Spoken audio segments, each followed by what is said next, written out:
Today on Riding with James, we are going to tour the fires up by Superior. And 6 months later, how's it going? You know, what happened? How does it relate to real estate? You know, what's the damage now? Have they started to rebuild? We're going to go into all of that and more.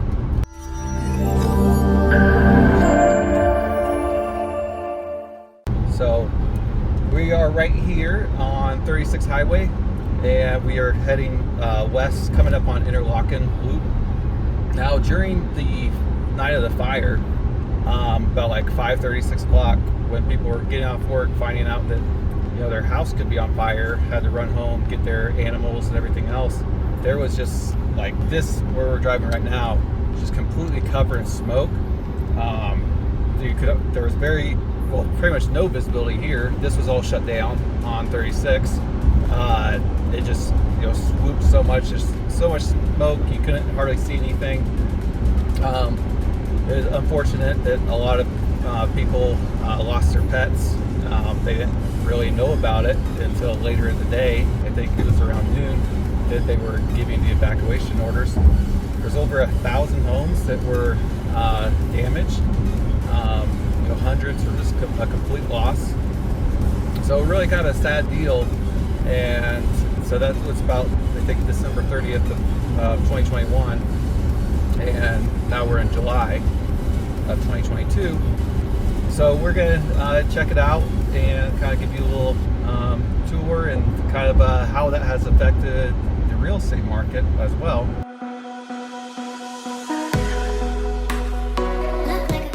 Okay, so here's Superior. Now, kind of a recap of the day. We just had just really intense winds that day.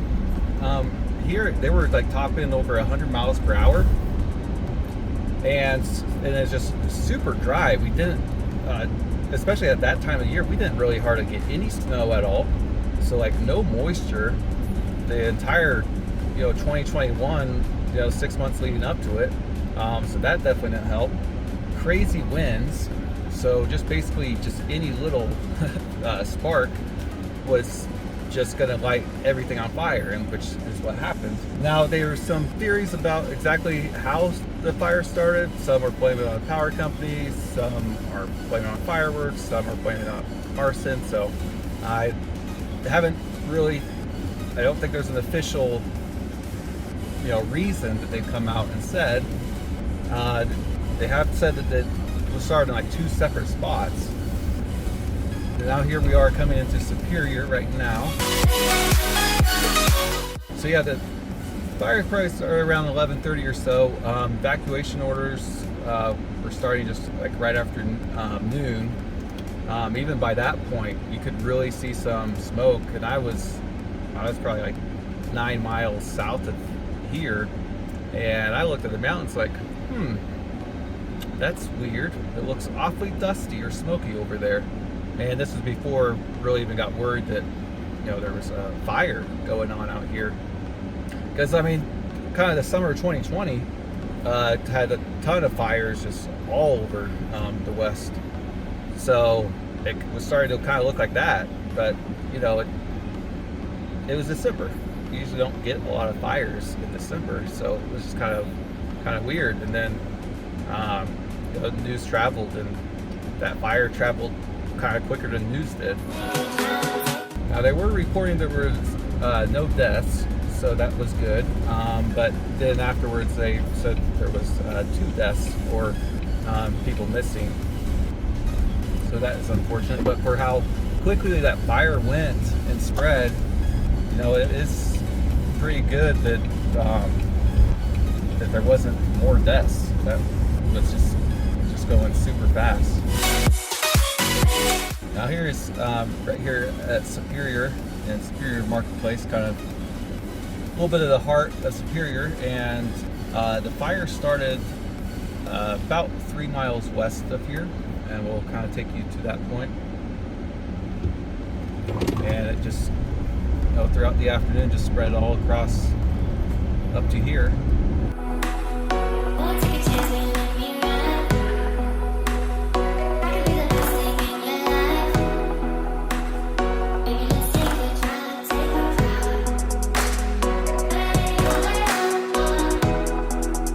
The Marshall Fire started on December 30th of 2021. It was just around 10:30 a.m. It just started as a grass fire in Boulder County. In terms of total structures lost, it is the most destructive fire in all of Colorado history. The cause of the fire has not been officially announced, and it's still pending investigation.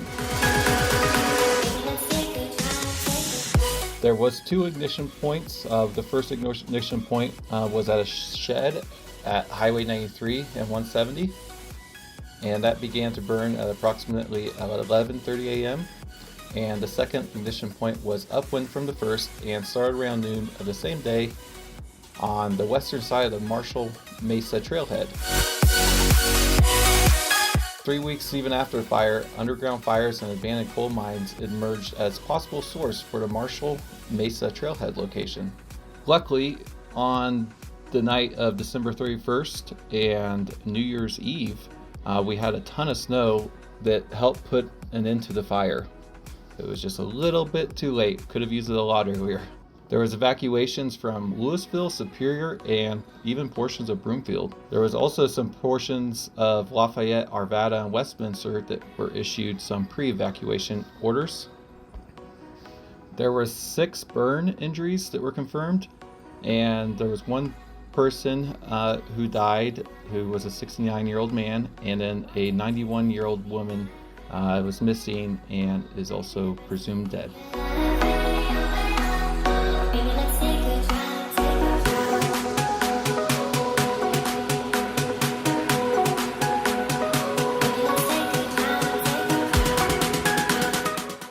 Well, that is Superior. After 6 months aftermath of the fire. I found it really interesting on some parts how that some houses were kind of perfectly fine. Of course, they had a lot of smoke damage, probably inside, but like they're just a siding on the side. We saw like a house with vinyl siding just like completely melted off, and the house next to it just like destroyed. So kind of interesting how it took out some homes, and then some homes were kind of spared. Some of the homes were just like half a chimney standing. That's about it. And so imagine it's pretty scary when you're at work, and let's say you work in like downtown Denver, about 30 minutes away, and then get a call that, hey, your neighborhood's burning, and you've got your cat or dog or whichever else at home, and then coming back, rushing back to try and rescue them, and some weren't able to get back in time. So just really a scary situation. But they are rebuilding. A lot of places they're actually getting built up pretty quick, and especially for 6 months to get some of the houses rebuilt. It's pretty quick, but there's a long ways to go. A lot of people took the insurance money and just walked away. I know there's quite a few that are wanting to rebuild, and they really like the area, and they just don't want to let that struggle stop them from their home. And we will rebuild. So there's a lot of pride into rebuilding in a tragedy like that. So yeah, and then kind of what we saw with the real estate market is that like after that fire, like there's a ton of price increases. You were not getting really any home within like 3-4 miles of Superior without paying over $100,000 in asking. Remember, like mid-January, saw a lot of homes that had 40, 50 offers on them and were gone in one weekend. And then there were like their house right next door, sold a month beforehand for $100,000 less. So yeah, definitely put a lot on the housing market. Already so much demand on the houses around here, and that definitely did not help to have almost 1,000 homes damaged. So, but it's good to see that they're rebuilding, and people are going to be able to move back to their homes and still have be back to their community.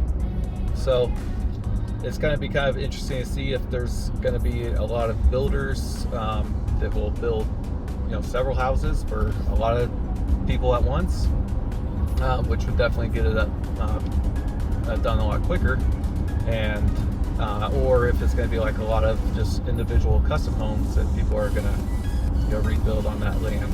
So we'll really see what kind of happens with the area.